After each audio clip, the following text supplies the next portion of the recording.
Hello guys, welcome to my channel. இன்றைக்கி polity class 7 பார்க்கலாம்.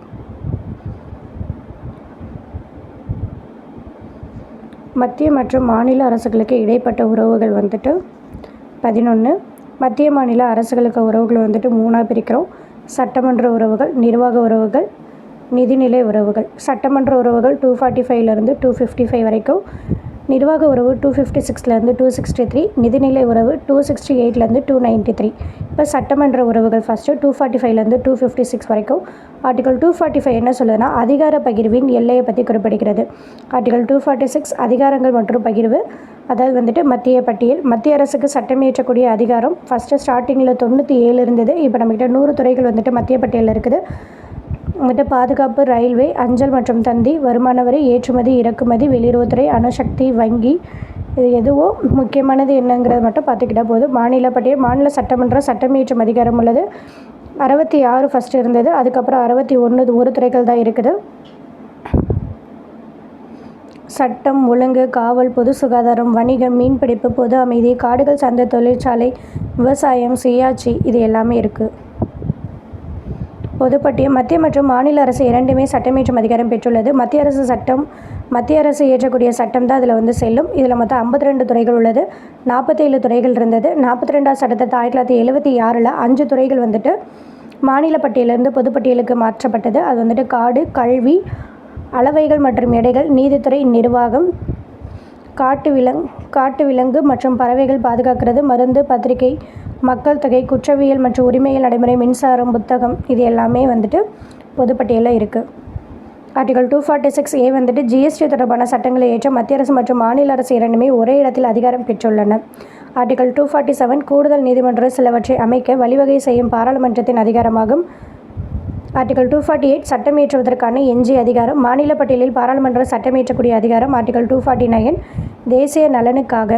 தேச நலனிற்கு உகந்தது என மத்திய அரசு கருதும் போது மாநில பட்டியலில் உள்ள ஒரு துறையின் மீது மாநிலங்களவை சட்டம் இயற்றலாம்.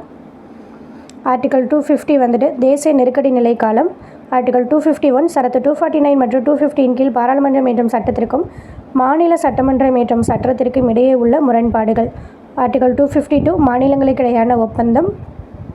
ஆர்டிகல் 253 சர்வதேச ஒப்பந்தம். ஆர்டிகல் 356 மாநிலத்தோட நெருக்கடி நிலை. 254 பொதுப்பட்டியலில் உள்ள ஒரு துறையின் மீது பாராளுமன்றம் மாநில சட்டமன்றம் சட்டம் இயற்றும் போது இவ்விரு சட்டங்களுக்கு முரண்பாடு ஏற்பட்டால் பாராளுமன்றத்தினால் இயற்றப்பட்ட சட்டமே செல்லும்.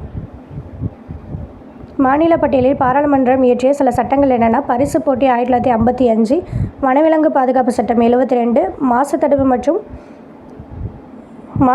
மற்றும் கட்டுப்பாடு சட்டம் 1974, நகர்ப்புற நில உச்சவரம்பு மற்றும் ஒழுங்குமுறை சட்டம் 1976, மனித உறுப்புகள் மாற்று சட்டம் 1994. இப்போ நிர்வாக உறவுகள் 256 263. இது இதுக்கான ஆர்டிகல்ஸ்.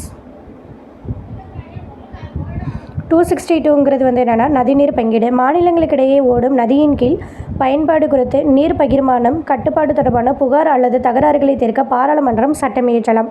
நதிநீர் ஆணையங்கள் சட்டம் 1956, நதிநீர் சிக்கல் சட்டம் 1956. தீர்ப்பாயத்தின் தீர்ப்பு நீதிமன்றத்தின் தீர்ப்பிற்கு சமமானதாகும். தீர்ப்பாயம் விசாரிக்கும் நதிநீர் பிரச்சனையில் வேறு எந்த நீதிமன்றமும் தலையிட முடியாது.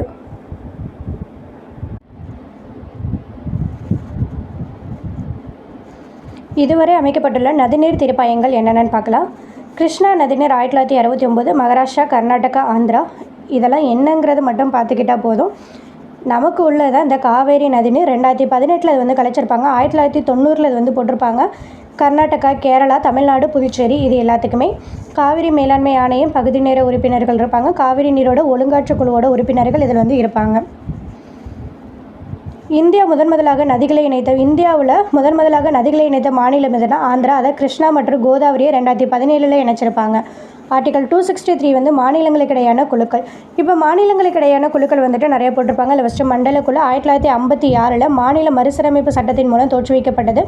சுதந்திர இந்தியாவோட முதல் பிரதமரான ஜவஹர்லால் நேரு மண்டல குழுக்களின் நோக்கம் கூட்டுறவு கூட்டாட்சி வழக்கத்தை வளர்ப்பது என்றார். அதான் சுதந்திர இந்தியாவோட முதல் பிரதமர் ஜவஹர்லால் நேரு அவர்கள் மண்டல குழுவை பற்றி என்ன சொல்கிறாங்கன்னா, மண்டல குழுவோட நோக்கம் என்னென்னா கூட்டுறவு கூட்டாட்சி வழக்கத்தை வளர்ப்பது தான் சொல்லியிருப்பார். இதில் மண்டல குழுக்களில் இருந்த நபர்கள் யாருன்னா உள்துறை அமைச்சர், மாநில முதலமைச்சர், அந்தந்த மாநிலம் தொடர்புடைய இரு அமைச்சர்கள், யூனியனோட நிர்வாகத் தலைவர்கள். ஸ்டார்டிங்கில் மொத்தம் 5 மண்டல குழு இருந்தது. 1971 6 மண்டல குழுக்கள் வந்துட்டு இயங்குகிறது. வடக்கில் வந்துட்டு புதுடெல்லி, மத்தியில் வந்துட்டு அலகாபாத், கிழக்கில் வந்துட்டு கொல்கத்தா, மேற்கில் வந்துட்டு மும்பை, தெற்கில் வந்துட்டு சென்னை, வடகிழக்கில் வந்துட்டு ஷில்லாங். இது பொறுத்தகையில் கேட்கறதுக்கான வாய்ப்புகள் இருக்குது. மத்திய மாநில உறவுகளை ஆராய அமைக்கப்பட்ட குழுக்கள். ஃபஸ்ட்டு நிர்வாக சீர்திருத்த குழு 1966 போட்டிருப்பாங்க. 1966 ஜனவரி 5 மத்திய மாநில அரசோட உறவுகளை ஆராயறதுக்காக போடப்பட்டது. மொரார்ஜி தேசாய் வந்து முதல்ல தலைமையேற்றிருப்பார். அவருக்கப்புறம் கே. அனுமந்தராய் அவர்கள் தலைமையேற்று நடத்தியிருப்பார். 1969 அறிக்கை சமர்ப்பிச்சிருப்பாங்க. அதில் 20 அறிக்கை வந்து வழங்கப்பட்டது. இரண்டாவது நிர்வாக சீர்திருத்த குழு 2005 போட்டிருப்பாங்க. வீரப்ப மொய்லி முதல்ல இருப்பார். அதுக்கப்புறம் வி. ராமச்சந்திரன் வந்துருவாங்க. 2007 அறிக்கை சமர்ப்பிச்சிருப்பாங்க. 163 பரிந்துரை கொண்ட அறிக்கை சமர்ப்பிச்சிருப்பாங்க. அதில் 153 பரிந்துரை வந்துட்டு மாநில அரசோட சார்பில் மேற்கொள்ள வேண்டிய மாற்றங்கள் தொடர்பானவை ஆகும். மொத்தம் 163, அதில் 153 வந்துட்டு மாநில அரசு சார்பில் மேற்கொள்ள வேண்டிய மாற்றங்கள் தொடர்பான பரிந்துரைகள்னு சொல்லிட்டு சொல்கிறாங்க. அதுக்கப்புறம் ராஜமன்னார் குழு 1969. பி.வி. ராஜமன்னார் அதுக்கு இதில் யார் இடம்பெற்றிருப்பாங்க? பி.வி. ராஜமன்னார், ஏ. லக்ஷ்மண சுவாமி, பி. சந்திர ரெட்டி இவங்க வந்துட்டு இடம்பெற்றிருப்பாங்க. இவங்க 282 அறிக்கை வந்துட்டு 1971 தமிழ்நாடு அரசு வந்துட்டு சமர்ப்பிக்கும். ஆர்டிகல் 263 வந்துட்டு ஏற்படுத்தணும். ஆர்டிகல் 256, 257, 339 2 நீக்கி மாநில உரிமைகளை வலுப்படுத்த வேணும்னு சொல்லியிருப்பாங்க. இவங்களோட பரிந்துரைகள் இதெல்லாம். நிதி ஆதாரங்கள் மத்திய அரசிடமிருந்து மாநில அரசுக்கு அதிக அளவில் மாற்றித்தர வேணும்னு சொல்லியிருப்பாங்க. அனுமந்தபூர் சாஹிப் திருமணம் 1973. இவங்க 1973 அகாலி தலைமை இயக்கத்தால் போடப்பட்டது. பஞ்சாபில் இருக்கக்கூடிய அனந்தபூர் சாஹிப் என்னுமிடத்தில் கூட்டம் நடத்தப்பட்டிருக்கும். அதில் அரசியல் மற்றும் மத தொடர்புகள் தேவை குறித்து தீர்மானம் ஒன்றை நிறைவேற்றியிருப்பாங்க. எஞ்சிய அதிகாரம் மாநிலத்திற்கு கொண்டு வர வேணும். பஞ்சாபில் வந்துட்டு சுயாட்சி வழங்கப்பட வேணும்னு சொல்லியிருப்பாங்க. மேற்கு வங்காள ஆவணம் 1977. இது என்னங்கிறத தெரிஞ்சுக்கிட்டால் போதும். சர்க்காரியா குழு 1983. இவங்களோட இந்த மேற்கு வங்காள ஆவணத்தோட பரிந்துரைன்னு பார்த்தோம்னா ஆர்டிகல் 249 வந்து நீக்க சொல்லியிருப்பாங்க. ஆர்டிகல் 356, 357 நீக்கணும். அட்டவணை 8 வந்து மத்திய மாநில அரசு அனைத்து நிலைகளிலும் பயன்படுத்த வேண்டும். மத்திய பாதுகாப்பு படை மாநிலங்களுக்கு இடையில் விலக்கிக் கொள்ளப்பட வேணும்னு சொல்லியிருப்பாங்க. சர்க்காரியா குழு 1983 மத்திய அரசால் போடப்பட்டது. 1983 ஓய்வு பெற்ற உச்சநீதிமன்ற நீதிபதி R.S. சர்க்காரியாவோட தலைமையில் போடப்பட்டிருப்பாங்க. உறுப்பினர்கள் டி.சி. சிவராமன், RSS சென். 1987 அக்டோபரில் அறிக்கை சமர்ப்பிச்சிருப்பாங்க. 1988 ஜனவரியில் அறிக்கை வெளியிடப்பட்டது. 247 அறிக்கை வந்துட்டு இவங்க கொடுத்துருப்பாங்க. அதில் 2007 டிசம்பர் மாதம் வரைக்கும் 179 பரிந்துரை வந்துட்டு செயல்படுத்தப்பட்டிருக்கும். ஆளுநர் பதவி ரத்து செய்ய வேணும்னு சொல்லியிருப்பாங்க. ஆளுநரை நியமிக்கும் முன் சம்பந்தப்பட்ட மாநில அரசை கலந்தாலோசிக்க வேண்டும் என கருத்தினை இக்குழு நிராகரிச்சிருக்கும். இந்திய குடிமக்களை ஆளுநர் நியமிக்க வேண்டும் அப்படின்னு சொல்லியிருப்பாங்க. வெங்கடாச்சலையா குழு 2000 பிப்ரவரி 22 போட்டிருப்பாங்க. நீதியரசர் நாராயணராவ் வெங்கடாச்சலையா தலைமையில் போடப்பட்டிருக்கும். இந்திய அரசமைப்பு ஏற்படுத்தப்பட்ட போது 50 வருஷத்துக்கு பின் இதன் செயல்பாட்டு தன்மையை ஆராய ஏற்படுத்தப்பட்ட குழு தான் இந்த வெங்கடாச்சலையா குழு. இதில் மொத்தம் 11 உறுப்பினர்கள், அதாவது வெங்கடாச்சலையோட சேர்த்து 11 உறுப்பினர்கள் மார்ச் 31, 2002 தனது அறிக்கையை 1979 பக்க அறிக்கை வந்துட்டு மத்திய அரசிடம் சமர்ப்பிச்சிருப்பாங்க. இந்திய அரசமைப்பு மதிப்பாய்வு தேசிய குழு சொல்லிட்டு இதை அழைக்கிறாங்க. அதான் வந்துட்டு national commission to review the working of the constitution சொல்லிட்டு இந்த வெங்கடாச்சலையா குழு வந்துட்டு அழைக்கிறாங்க. புஞ்ச குழு 2007 முன்னாள் தலைமை நீதிபதியான மதன் மோகன் புஞ்சி அவர்களோட தலைமையில் போடப்பட்டது. 3 நிபுணர்கள் ப்ளஸ் 1 செயலர் இருப்பாங்க.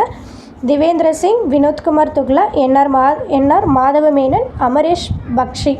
2010 200 பரிந்துரைகளை வந்து மத்திய அரசிடம் சமர்ப்பிப்பாங்க.